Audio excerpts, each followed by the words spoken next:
नमस्कार दोस्तों, स्वागत है आपका अपने इस YouTube चैनल पशुपालन विज्ञान A to Z पर। दोस्तों, डेयरी फार्म बिजनेस अगर आपको करना है या आप कर रहे हैं तो आपको ये बातें ध्यान रखनी पड़ेंगी। मोटी मोटी बातें मैं आज आपको बताऊंगा जिनसे आपके फार्म को सही से चलाने के लिए आपको बहुत मदद मिलेगी।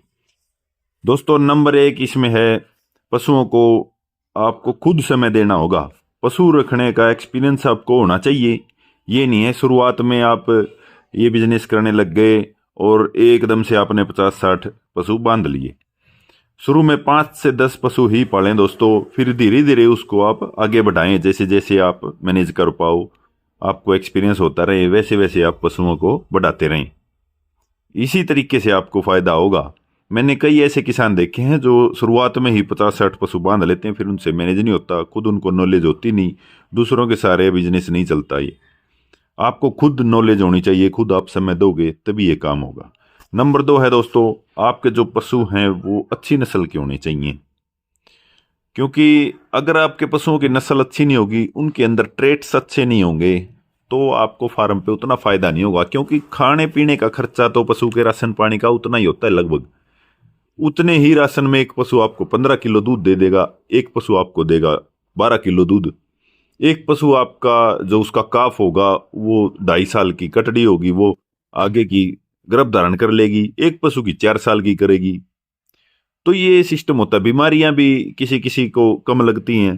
तो ऐसे ट्रेट्स होते हैं जो जिनको देख के सिलेक्शन करना होता है पशु का सही सही, तभी आपको ज़्यादा फायदा होगा। एक बार सोच समझ के आप डॉक्टर की सहायता से आप सिलेक्शन करें अच्छे पशुओं का।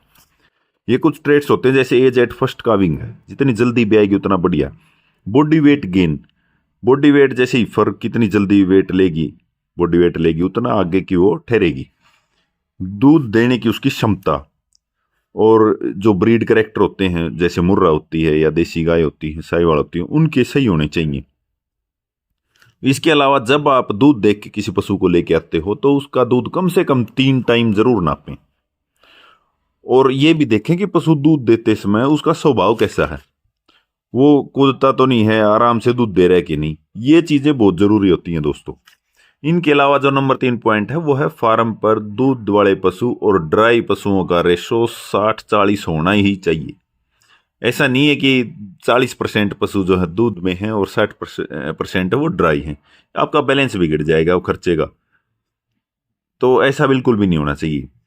और जैसे गर्मी के दिनों में भैंसों के फार्म पर होता है, ये बहुत देखा गया है, ये गलत होता है। इसका मैनेजमेंट जरूर करें। या तो भैंस फार्म पर कुछ गाय भी पाल ली जाएं, वो गर्मियों में दूध दे देंगे तो उसको दिक्कत नहीं आएगी। या फिर उनका एस्ट्रस जो होता है सिंक्रोनाइजेशन कर दें उसके हीट साइकिल का, हार्मोन के इंजेक्शन लगवा करके डॉक्टर से उनका सिंक्रोनाइजेशन करवा दें, जिससे कि वो ऐसे मैनेज हो जाए कि भाई उस टाइम पे, गर्मी के टाइम पे कुछ भैंसें हो जो दूध में रहें। तो ये ध्यान रखना है आपको। फिर जो चौथा पॉइंट है वो है, छोटे कटड़ी बछड़ियों का खास ख्याल रखना है। पेट के कीड़ों की दवा और संतुलित आहार उनको देना है। बढ़िया बच्चा पैदा होती है उसको खीस पिलाना है। फार्म को बढ़िया चलाने के लिए ये सबसे ज्यादा जरूरी है। अच्छी फर तैयार करना, अगर आप अच्छी फर तैयार करोगे तो पहला ब्याज जल्दी मिलेगा और वो दूध में आ जाएंगी। ऐसा फार्म कभी लॉस में नहीं जाएगा दोस्तों जिन पर फर जो होती हैं उनके जल्दी तैयार हो जाती हैं, फर अच्छी होती हैं और वो जल्दी दूध देने वाले पशुओं में शामिल हो जाती हैं। नंबर 5 है, थनैला बीमारी का सब क्लिनिकल स्टेज पर ही पता लगाएं। दोस्तों, ये बहुत बड़ी बीमारी है। एक तो रिपीटर होना और एक थनैला, ये 2 बीमारियां मेन हैं। इनमें एक थनैला है, इसका जो 2 स्टेज होती हैं, सब क्लिनिकल और फिर वो क्लिनिकल में बदल जाती है। तो सब क्लिनिकल स्टेज पर ही इसका पता लगाएं और यहीं पर इसका इलाज करवाएं, वही आसान होता है। इसके लिए एक स्टैंडर्ड प्लेट काउंट होता है, एसपीसी काउंट, और एक कैलिफोर्निया मेस्टाइटिस टेस्ट होता है, जो ये रेगुलर बेसिस पर आपको फार्म पे करना ही चाहिए। इनसे आपको पहले ही पता लग जाएगा कि पशु में मेस्टाइटिस की शुरुआत हो गई है या नहीं। और दूध निकालने के बाद में पशु की टीट डिपिंग जरूर करें और 30 मिनट उसको दूध निकालने के बाद में बैठने ना दें। इसके लिए कुछ उसके आगे आप खाने के लिए डाल सकते हैं जिससे वो बैठेगा नहीं, क्योंकि वो छेद जो दूध का टीट का खुला रहता है, वो नीचे बैठेगी तो वो धूल मिट्टी लग के इन्फेक्शन उसको होने के चांसेस रहते हैं। फिर रुमिनल एसिडोसिस जो होती है, उसके लिए आप मीठा सोडा ज़्यादा दूध वाले पशुओं को दे सकते हैं, जिससे उनको ना तो पेट में एसिडोसिस होगी, उसकी वजह से कई बार थनैला हो जाता है, ना वो होगा। और फिर इसके कारण लेमनेस भी हो जाती है, पैरों में दर्द हो जाता है, दूध घट जाएगा, पशु पूरी कैपेसिटी का दूध नहीं दे पाएगा। इसलिए ये बातें ध्यान रखनी है। फिर जो पशुओं के चारे में आपको एकदम बदलाव कभी नहीं करना है। जब भी कोई नया चारा या राशन लो तो पुराने में मिक्स करके उसकी शुरुआत करो, फिर उसको धीरे धीरे बढ़ाएं। जब पशु आप नया खरीद के लाते हो तब भी यही दिक्कत होती है।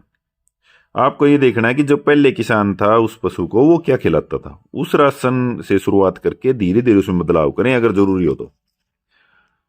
इसके बाद है दोस्तों, गाय भैंसों की हीट 21 दिन में आती है, सभी को लगभग पता है। अगर पशु ब्याने के 80 से 100 दिन में प्रेग्नेंट हो जाए तो यह बहुत अच्छा होता है।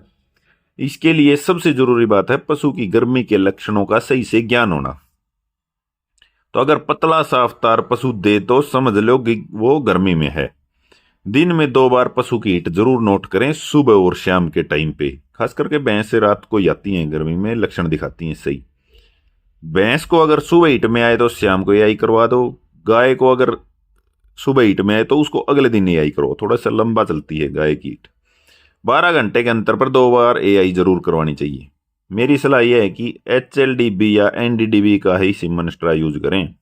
इनसे बढ़िया क्वालिटी की गारंटी किसी सीमन की नहीं है दोस्तों।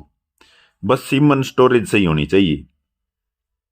दोस्तों अगर आप इन बातों का ध्यान रखोगे तो आपके डेयरी फार्म पर आपको बहुत मदद मिलेगी। आज की वीडियो में इतना ही, फिर मिलेंगे, तब तक के लिए नमस्कार, धन्यवाद।